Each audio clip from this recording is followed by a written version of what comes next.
Hi students, how are you. आज हम लेकर के आए हैं चैप्टर नंबर 16 साहसी बेटियां। तो देखिए आपने जो सुना है अच्छा से बात बहुत सारी की जाती है, लेकिन लड़कियों के साहस की बात भी हो जानी चाहिए और जो साहस बेटियां दिखाती हैं वो अलग ही होता, काबिल तारीफ होता है। तो इस चैप्टर में हम ये सब बातें करेंगे और समझेंगे अच्छे से, ठीक है। तो शुरू करते हैं इस चैप्टर को। ये लीजिएगा, अपने लिए तो सभी जीते हैं परंतु दूसरों के लिए अपनी जान की बाजी लगाने वाले विरले ही होते हैं। भारत के बालकों में अभी भी जज्बा बरकरार है। गणतंत्र दिवस हमें हर साल ऐसे कारनामों करने के लिए दिखाने वाले बालक बालकों से परिचित होने का अवसर देता है। आइए ऐसी ही दो साहसी बालाओं के इस पाठ के बहाने याद कर लेते हैं। तो इसमें दो साहसी बेटियों के साहस के बारे में बताया गया है और अच्छे से समझाया और पढ़ाया गया है, ठीक है। चलेगा, शुरुआत करते हैं इस कहानी की। जो कहानी है वो कितनी अच्छी है और कितने साहसपूर्ण से दर्शाई गई है उसको देखते हैं। देखिएगा, रोलू आपुआई है, पाई नहीं है, रोलू आपुआई 13 साल की रोलू आपुआई बहुत हंसमुख स्वभाव की लड़की थी। 8वीं कक्षा की इस भोली भाली छात्रा को स्कूल में भी उसके मिलनसार व्यवहार के लिए सभी पसंद करते थे। दोस्ती निभाने में भी उसका कोई सानी नहीं था। सानी का मतलब होता है कि उसके जैसा नहीं था या उसकी बराबरी नहीं कर सकता था। आने पर उसने यह साबित भी कर दिया। घटना 3 मार्च 2016 की है। स्कूल की पिकनिक के लिए मिजोरम की रहने वाली रोलू आपुआई अध्यापकों और सहपाठियों के साथ नदी के तट पर आई हुई थी। अब देखिएगा यहाँ पर जो है ये मिजोरम की रहने वाली लड़की है और यह है कहाँ गई है, पिकनिक पे घूमने के लिए गई। किसके साथ में गई है? अपने क्लास के साथियों के साथ में और अपने अध्यापकों के साथ में। जब स्कूल से टूर जाता है, पिकनिक पे जाते हैं हम लोग, तो वहाँ अध्यापक भी होते हैं और अपने स्कूल के स्टूडेंट्स भी होते हैं, ठीक है। उसमें बहुत सारे क्लासमेट भी होते हैं, ठीक है। तो यहाँ पर अब होता क्या है, ये नदी के तट पर पहुंच जाती है, ठीक है। यहाँ वह अपनी सहेलियों के साथ खेल रही थी। अब नदी के तट पर जाने के बाद कहाँ खेल रही थी? नदी के तट पर खेल रही थी। अन्य सहपाठी अलग खेल रहे थे। मौसम सुहाना था, न ज्यादा गर्मी और न ज्यादा ठंड थी।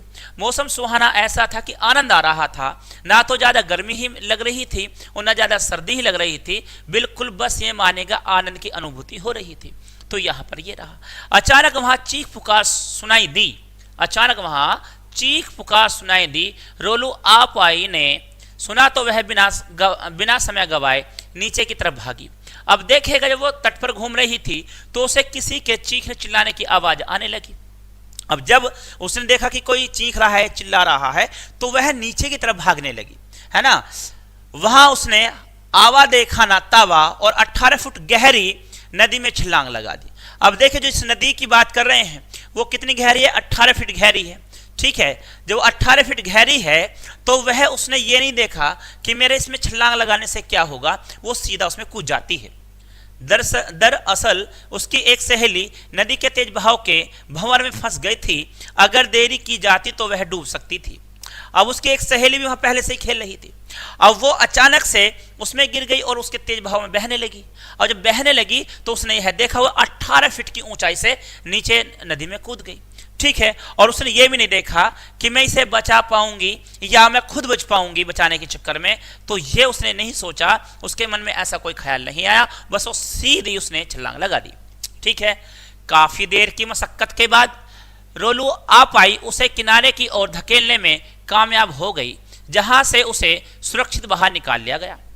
इसके बाद रोलू आपुआई ने एक अन्य सहपाठी सारहा को भी बचाया, लेकिन इस सबके बीच वह खुद नदी की तीव्र धारा में फंस गई। अब देखिए, वो बचाने के लिए तो कूद गई और वो बचा रही थी, वहां कूदी, उसने एक की जगह 2 को बचाया, लेकिन खुद वहां पर जाकर के वो फंस गई है। कहां पर फंस गई है? तीव्र धारा में फंस गई है, ठीक है। तीव्र धारा किसकी? पानी की तीव्र धारा, ठीक है। फंस गई, गहरे पानी में बहती चली गई। तब तक वहां और भी काफी लोग जमा हो गए थे। उन्होंने रोलू आपुआई को बचाने के लिए भरसक प्रयास किया, मगर उसे बचाया नहीं जा सका। अब देखिएगा, सब लोगों ने काफी प्रयास किया लेकिन उसे कोई बचा नहीं सका। प्यारे बच्चों, कितना यहाँ पर मनोवित विषय है। रोलू आपाई की इस बहादुरी को हर किसी ने सलाम किया। स्कूल में भी कई दिनों तक मातवी माहौल छाया रहा। मातवी माहौल मतलब बड़ा मर्म माहौल है ना, ममता से भरा माहौल है ना, छाया रहा। जिन दो बच्चों को रोलू आपाई ने बचाया था, उनके माता पिता ने भी उसको ढेरों दुआएं दी। स्कूल प्रबंधन ने इस बहादुरी के लिए रोलू आपाई को मरणोपरांत विशेष तौर पर सम्मान दिया, यानी कि उसके मरने के बाद में, क्योंकि वो धारा में बह गई है। अब जब धारा में बह गई है तो उसके मरणोपरांत यानी कि उसकी मृत्यु वहां पर हो गई है और उसे वहां पर क्या किया गया, सम्मानित भी किया गया। यह सम्मान उसके माता पिता ने ग्रहण किया। बाद में जिला स्तर पर भी कई मंचों पर उसकी बहादुरी को याद किया गया।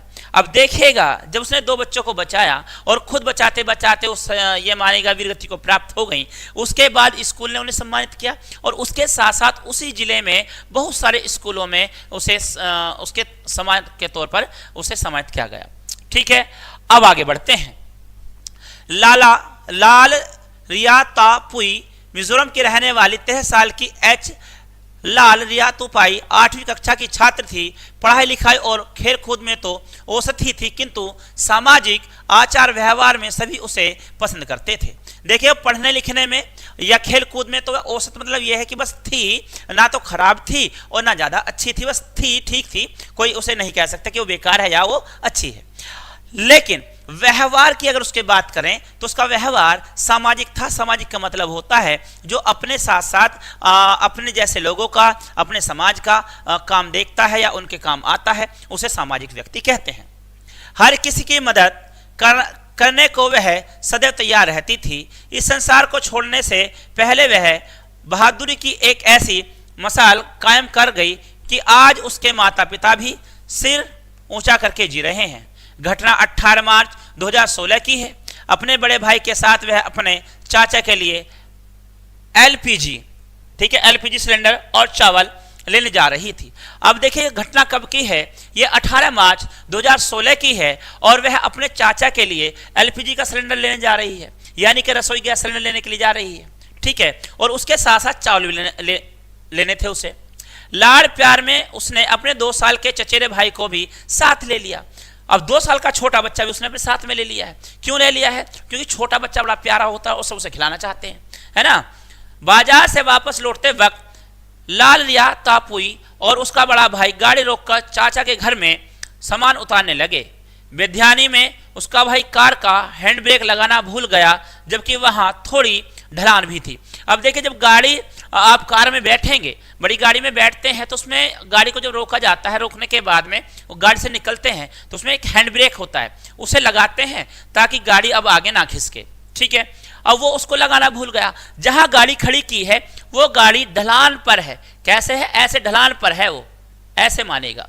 ठीक है, और ढलान पर है तो भाई वो तो जाहिर सी बात है, क्या होगा, वो नीचे की तरफ जाएगी। तो वो यहां खड़ी थी, बस ढलान से नीचे की तरफ हो जाना शुरू हो गई है प्यारे बच्चों। ठीक है, इसके बाद में एकाएक गाड़ी ढलान पर खिसकने लगी। लाल रियातापुई के बड़े भाई ने अपनी पूरी ताकत लगाकर कार को रोकने का प्रयास किया, मगर सफल न हो पाया क्योंकि ढलान ज्यादा था। उसने काफी कोशिश की कि गाड़ी को रोक लिया जाए, लेकिन वो सफल नहीं हो पाया और गाड़ी आगे की तरफ बढ़ गई। तब लाल रियातापुई खुद आगे बढ़कर कार को रोकने और उसमें बैठे अपने मासूम चचेरे भाई को बाहर निकालने की कोशिश करने लगी। ऐसा करना खुद लाल रियातापुई के लिए खतरनाक था, इसलिए उसके बड़े भाई ने उसे ऐसा करने से रोकने का प्रयास भी किया, पर वह नहीं रुकी। लाल रियातापुई ने कार के पीछे भागते हुए बच्चे को बाहर निकालने के लिए कार का दरवाजा खींचकर खोल दिया। ऐसा करने में वह खुद असंतुलित होकर नीचे गिर पड़ी और कार के नीचे आ गई। तब भी नहीं रुकी और लाल रियातापुई के ऊपर से होती हुई खाई में जा गिरी। गंभीर रूप से घायल लाल रियातापुई को अस्पताल में काफी उपचार के बाद भी बचाया ना जा सका। देखेगा, वो बच्ची जो है 13 साल की बच्ची है। ये घटना 16 मार्च 2016 की ही है अब होता है इसमें क्या है कि एक बच्चा गाड़ी में बैठा है, बड़े भाई ने गाड़ी को रोक दिया है। अब जब गाड़ी को रोक दिया लेकिन वो कार के हैंड ब्रेक लगाने भूल गए हैं। अब गाड़ी ढलान की तरफ भागती है और ये जो बच्ची है ये उसके पीछे भागती है। उसे काफी मना करने के बाद वो नहीं मानी और जब उसने गाड़ी का दरवाजा खोला तो वह फिसल के गिर गई और गाड़ी उसके ऊपर से होकर के खाई में जा गिरी। लेकिन वो बच्ची जो है अस्पताल में उपचार के समय में मर जाती है या दम तोड़ देती है। ठीक है, अब आगे बढ़ते हैं।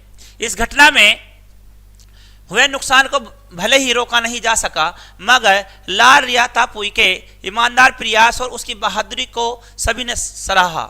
उसके चाचा ने भी मुक्त कंठ से उसकी प्रशंसा की। लाल रिया तापुई की इस बहादुरी के लिए उसके माता पिता को कई मंचों पर सम्मानित किया गया।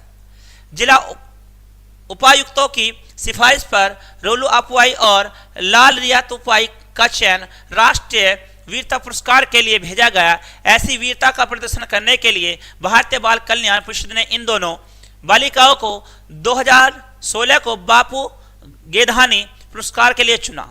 23 जनवरी 2017 को नई दिल्ली में आयोजित एक समारोह में देश के प्रधानमंत्री नरेंद्र मोदी, जो वर्तमान में भी हैं, ने रोलू आपुआई और लाल रिया तापुई का यह पुरस्कार उनके माता पिता को प्रदान किया। देखिएगा, बिल्कुल ये सच्ची घटना है और ये घटी भी है और डेट आपके सामने है, इसमें तारीख भी लिखी हुई है और सारी बातें ये बताते कि उसके बाद में किस किस ने सम्मानित किया। ये एकदम सच्ची घटना पर आधारित है बच्चों और प्रेरणा का ये संदेश देती है, स्रोत है। ठीक है, आगे बढ़ते हैं। पुरस्कार स्वरूप नगद राशि, प्रशस्ति पत्र और मेडल प्रदान किया गया।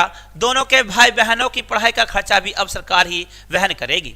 अपनी बेटियों की इस बहादुरी के लिए उनके माता पिता को 26 जनवरी को राजपथ पर गणतंत्र दिवस परेड में हिस्सा लेने का अवसर मिला। बहादुर बच्चों के साथ जीप में सवार होकर उन्होंने देश के तत्कालीन राष्ट्रपति प्रणब मुखर्जी को सलामी भी दी। बाद में नम आंखों व रूंधे गले से रोलू आपुआई के माता पिता ने बताया कि उनकी बेटी बड़ी होकर डॉक्टर बनना चाहती थी। उसकी इच्छा हमेशा से दूसरों की सेवा करने की थी। उन्होंने यह भी कहा कि भले ही उनकी बेटी आज उनके साथ नहीं है, लेकिन उसकी बहादुरी ने उनका सिर फक्र से ऊंचा कर दिया है।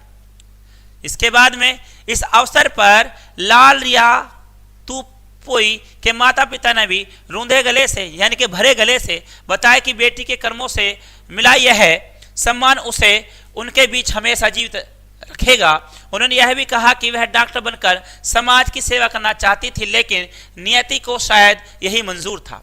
देखिए, दोनों जो बेटियां हैं, इनके माता पिता को राजपथ परेड में बुलाया गया है जो 26 जनवरी को होती है और उनको अलग से सम्मानित किया है। वर्तमान प्रधानमंत्री नरेंद्र मोदी जी ने उन्हें सम्मानित किया है और इससे यह प्रेरणा मिलती है कि अगर कोई अच्छा करता है तो उसको कहाँ तक याद किया जाता है।